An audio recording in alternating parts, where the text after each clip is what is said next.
audio also. I think we are live already with pictures and so on. I guess know that. So if there is any problem with the stream on YouTube, then we have everything recorded. And which camera should I look at? This one. You can choose, I guess. Not that one. Rather that one then. Just checking I'm not in. Okay, we're. Too big. Okay, so are you ready? Then we go. Yeah. Fine. Welcome to Ship of a New Story. Today we are sailing on Folkemødet with what is best for the world. My name is Stellan Nordahl. I'm the moderator and facilitator of this dialogue that we have on the theme, the new Nordic Normal. We have seen a year of change, which has in most cases come from some kind of outside. But now as we get to choose, what do we choose in terms of the change we want? And for this topic, we have invited three fantastic panelists. Jan Christopherson, you are engaged in the political party called Alternativet in Denmark, and you're also on the list for Folketinget on the list. And then we have Maria Stockhausen, you're a member of the Swedish Parliament, and you're also engaged in something called the Nordic, what do you call it in English? Nordiska rådet, what is the name of English? Nordic Council. Super. And again, my name is Stellan Nordahl. I'm warmly welcome to this interesting topic, and let's see how we can engage in it. So, Andreas, you have prepared some, I would say, introductory notes we are facing. And fortunately, we are moving into a post-pandemic world. We hope so, of course. And the question now is, of course, how can we create a new normal where Nordic collaboration again turns significant to us? That is a topic we will be discussing more during the day, actually. But here we are talking to you both because we are very curious of what you have to say about it. The COVID-19 pandemic has uncovered old collaboration and stable governance. But what we have seen over the last 1.5 years is that distrust, division and disinformation is around that threaten political, societal and cultural cohesion in our region. But how did these fault lines actually emerge during the pandemic, both division and disinformation that have been propelled by conspiracy beliefs, and thus address how we can meet and to respond to similar future challenges across Nordic space? So I would like to know what the toxic processes of a new Nordic disintegration looked like, and of course, most important is that in the face of crisis, national borders fail to deliver security, certainty, and most importantly, hope. So I hope really that the new Nordic normal instead can be created from below so that we get a new energy into that process. Old paradigms. We are moving between Denmark and Sweden on this electric ferry, and we are looking forward to exploring how we can overcome old paradigms and move forward. So with these words, I'd like to introduce our panelists to say something about themselves. So Maria, starting with you, who are you, what do you think we need to reignite a Nordic collaboration post?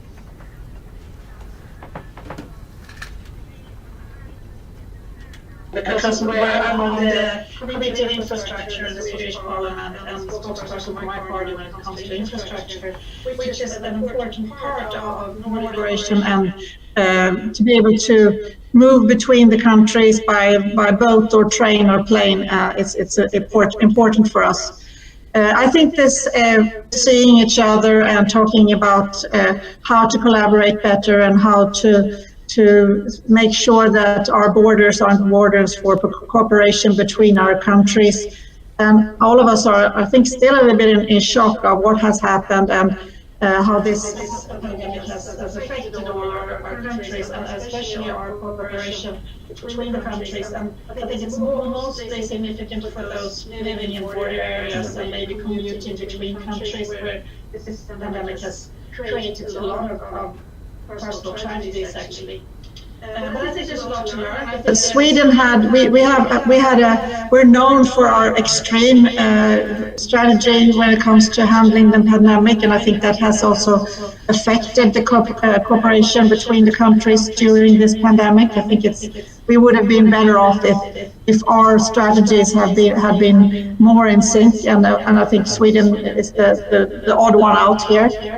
I think if I happen, because we're not happy with the situation we're in, and we see that there is a lot of spirit of cooperation, and we want our countries to work better together, and we are all, within the Nordic Council, of course, because we're engaged in the Nordic cooperation, but also I'm hoping that all the Nordic governments will actually sit down and learn from this experience and to hopefully prepare better for maybe other crises to come. Right. Thank you so much. We will address the topic of infrastructure during the day. Definitely. We will end in a panel today about the string collaboration, actually, tying together Oslo and Hamburg, and of course raise the question again if infrastructure has to go hand in hand with thinking about a collaboration and making meaning for the people who live across border regions. But Jan, thank you for being here. Who are you? And the same question goes to you. What do you think we need in order to reignite Nordic collaboration post-COVID?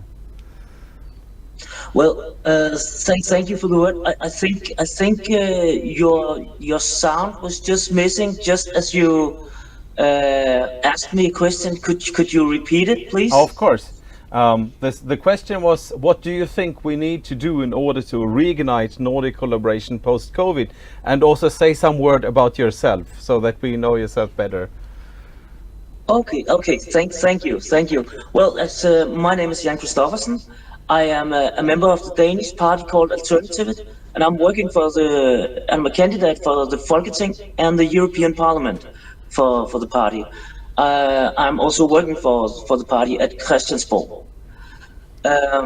Just a little bit about myself. Concerning your question, what do we need to reignite the cooperation between the Nordic countries and Denmark, Sweden? I think the first step is to take a lesson of what the COVID-19 has taught us, and I think COVID-19 has enhanced some of those things that we already knew. It just reminded us that though we are separate countries, the COVID-19, we are still so entangled together that we really need to meet. And I just noticed that Maria also said that the meeting in the Nordic Council is there, but I really need that there will be both political energy and will to make focus on this area, to have some focus on the Nordic collaboration, because I think it also means that besides infrastructure, it's also about health. I think the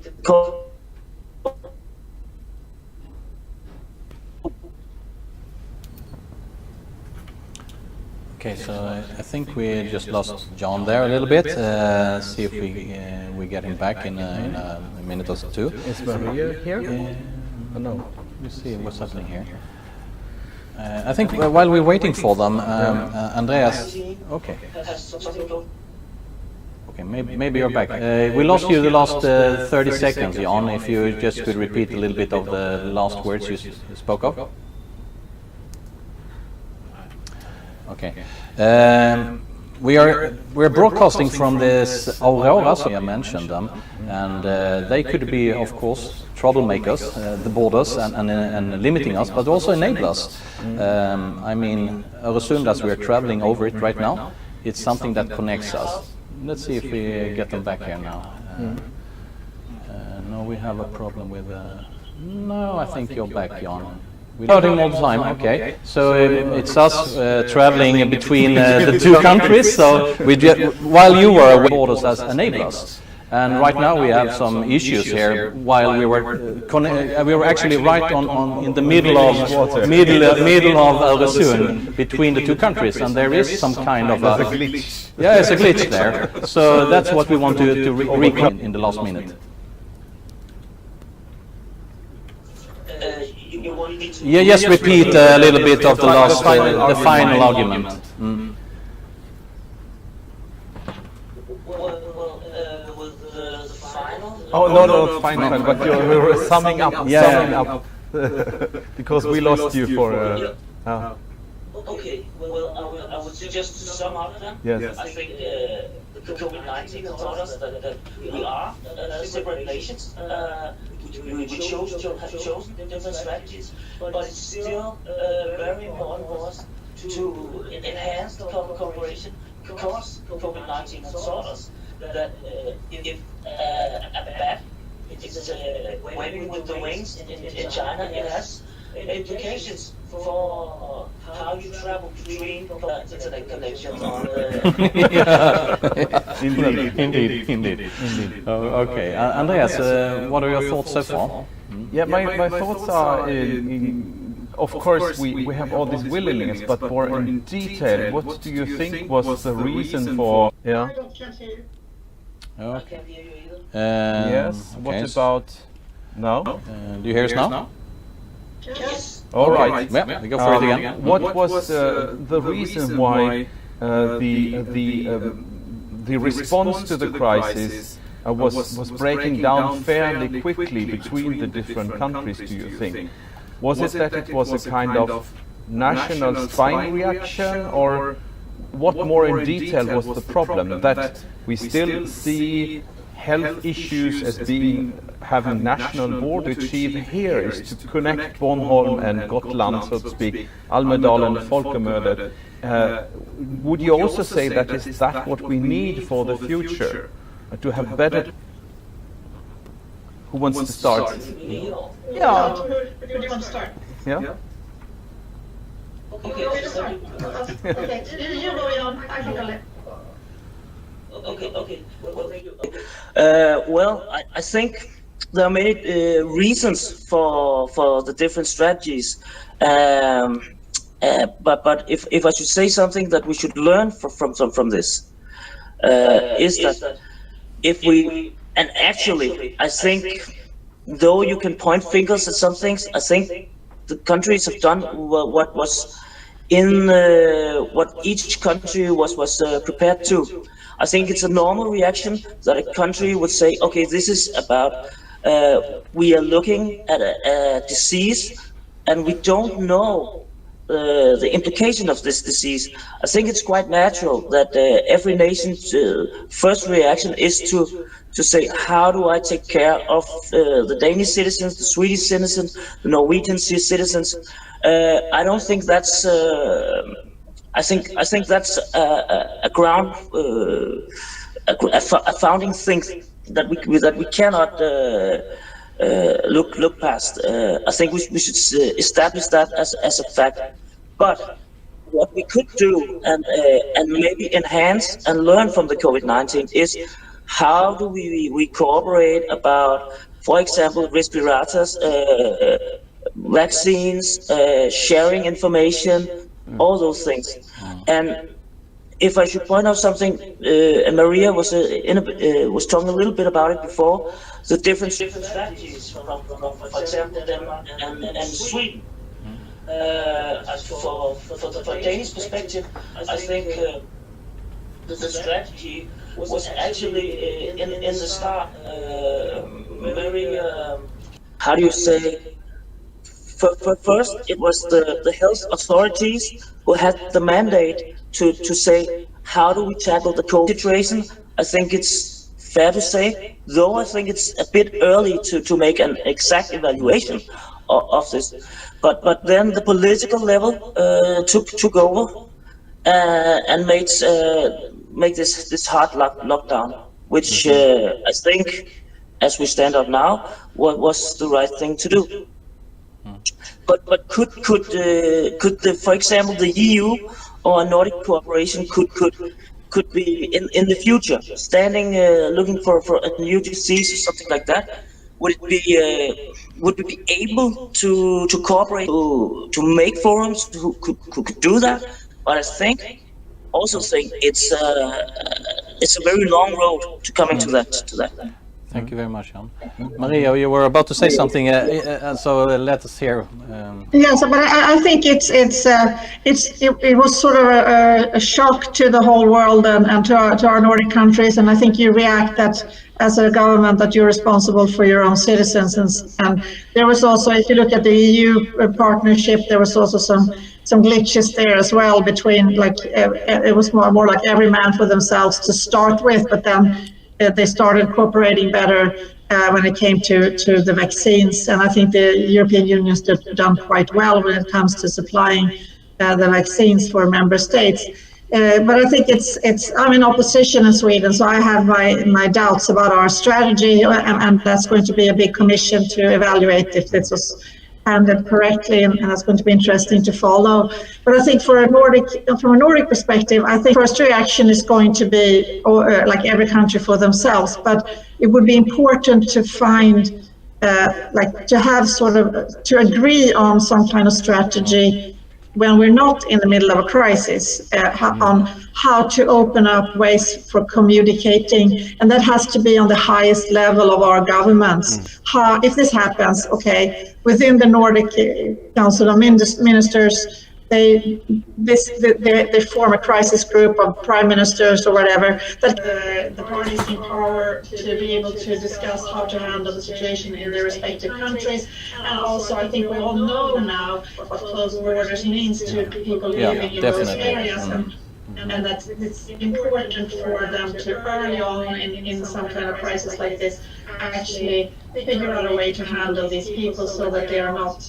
There's some really sad tragedies in some of them where they didn't get any income and don't get support from either government, and have all those things sorted out if something like this happens again.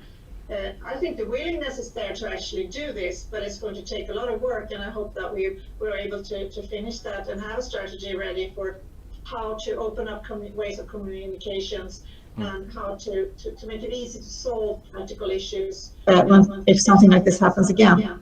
I'm also thinking of, you were into it a little bit, Jan, and you mentioned it a couple of... In my sound? Okay. You hear me? Okay, sorry. Okay, you were a little bit into it, Jan, and you mentioned it a couple of times also, Maria, and that is Nordic collaboration that has different levels. We are both on the governmental level, and I guess that's what you mentioned when you said, Jan, it's really 2 countries and so on, or 3 or 4, or how many we include in the Nordic collaboration. What I'm thinking of is there are also a regional level, and the regional level is, I guess, more relevant to day-to-day living, and for people as, I mean, me and Andreas, we're living in the Malmö, Öresund, Copenhagen, Greater Copenhagen region, and for us it's like that's our day-to-day life. So could anyone of you relate to how can we get that regional, that's also part of the Nordic collaboration? So have you any thoughts about that?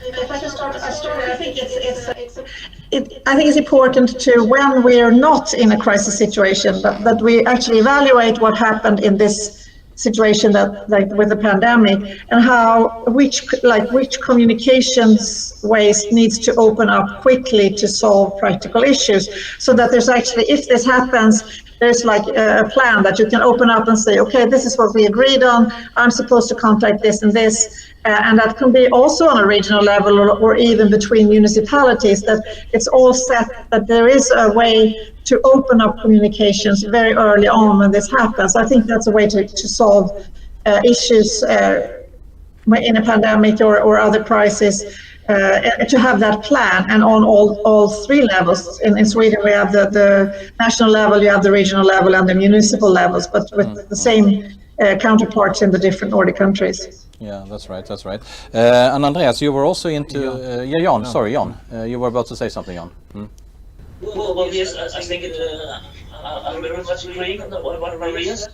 about communication between the different levels, and also I think it could be important to have like a plan on what is going on if we experience an epidemic like this again, and we have to tackle it with local lockdowns, etc., which has been one of the ways Denmark have done it, and I also believe that there have been local lockdowns, or if the Copenhagen municipality and the Malmö were talking together and might found out that to have to experience it as a whole area, so that people day to day travelers, pendlers, Danish living in Malmö and Swedes living in Copenhagen could be that we could find out some kind of way that they could, as far as possible, of course, live their day-to-day life. So my question would be to you: what do you think would be the next sensitive step? Maria was handled. Should we have a kind of white book that is produced? Should we have a roundtables, focus groups? How do we move forward? Yeah, how do we move forward? I think that would be a great topic to discuss over the last 10 minutes of our conversation.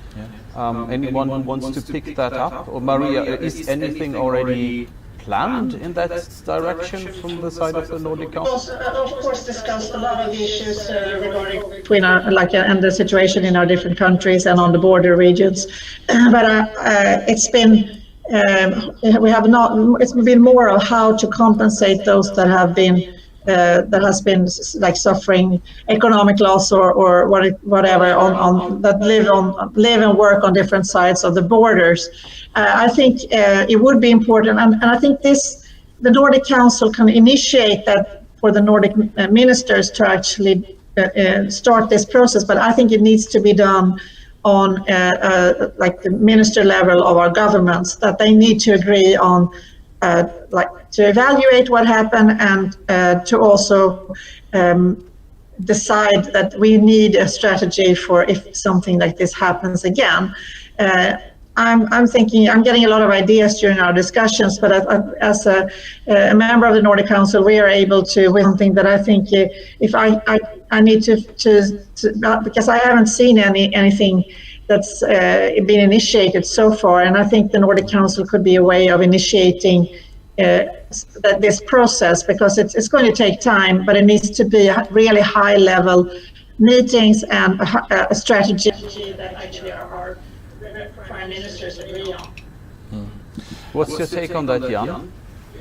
Well, again, I think it's very interesting what Maria said.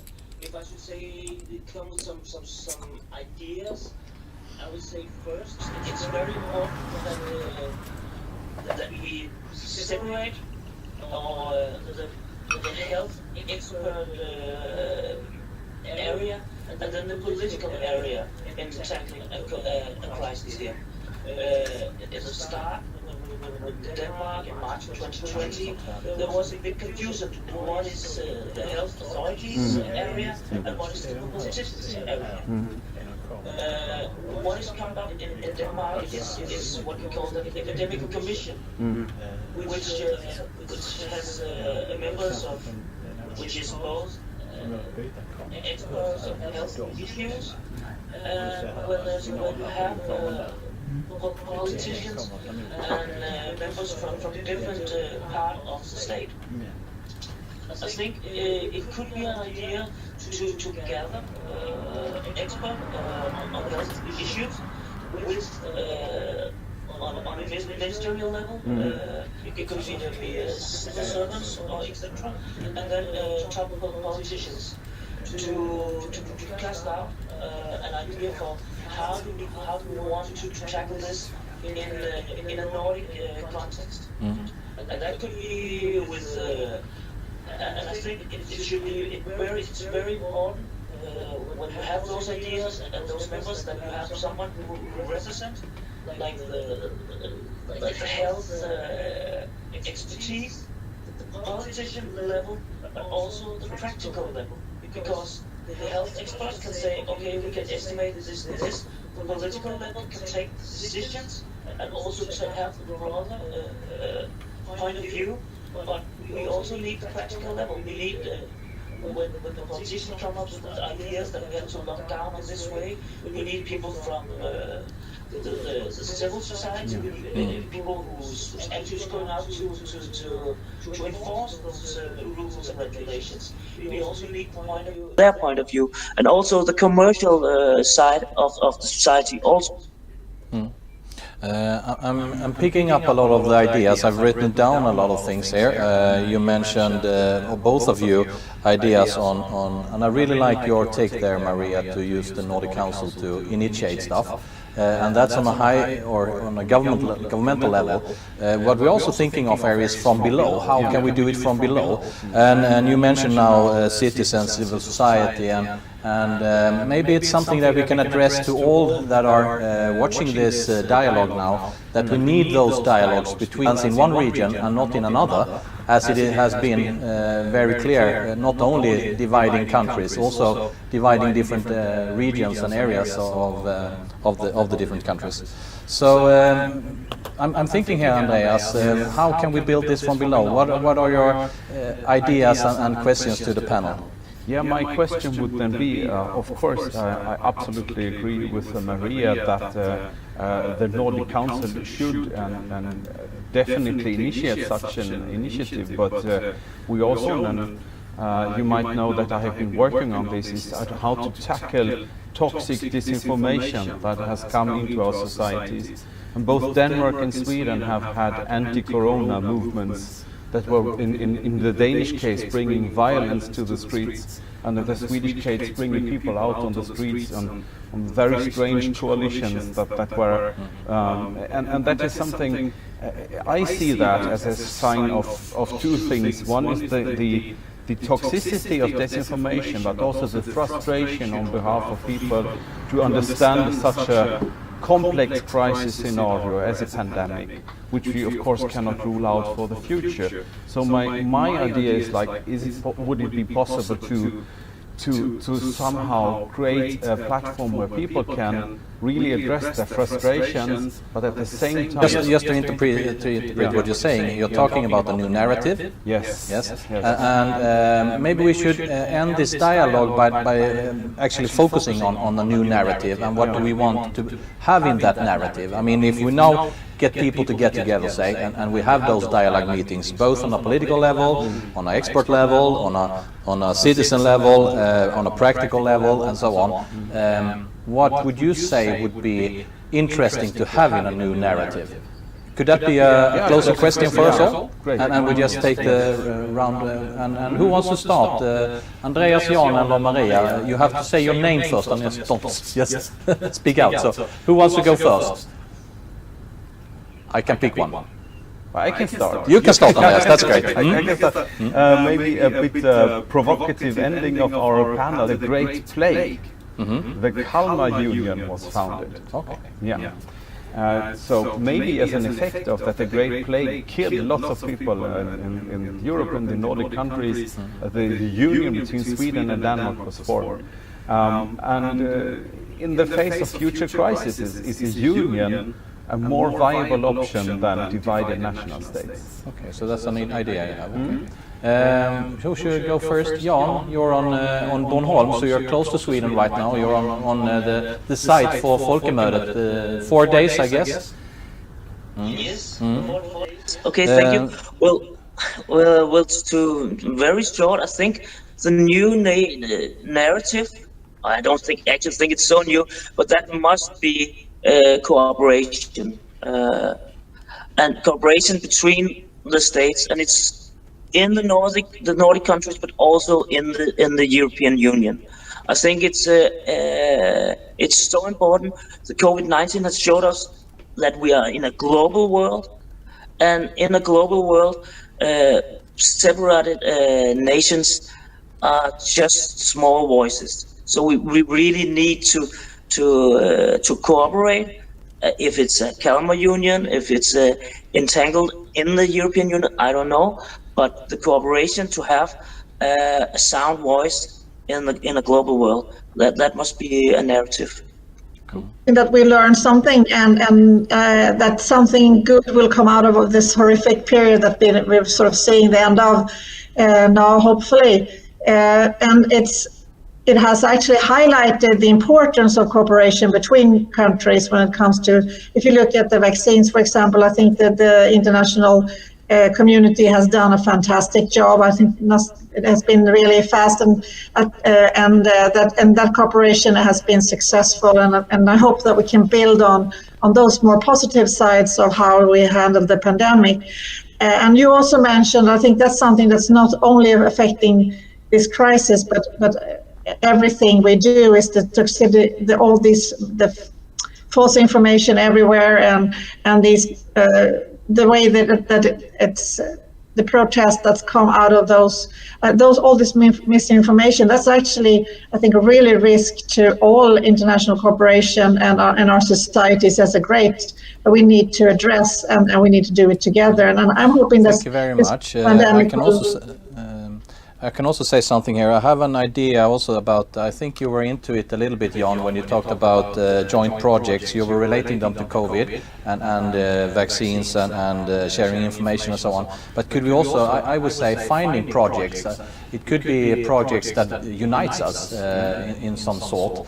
That maybe string could be a one, or I don't know, a tunnel, or I don't know what, but something where we need to get together in the day-to-day life, and not only in the crisis, but also in our daily lives, and as human beings, and as citizens, and fathers and mothers, and workers, and so on. So that's my little idea. I think we have summed up it very well.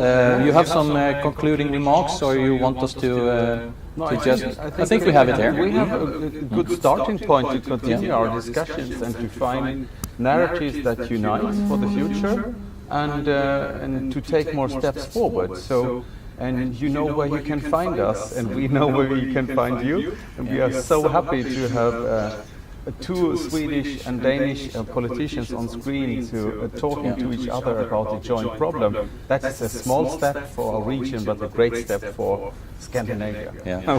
Thank you very much, everyone. And thank you for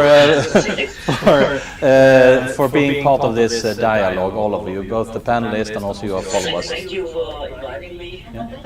Thank you. And bye, everyone, and see you soon again. And Folkemødet is all day today. Yeah. Bye-bye. Bye.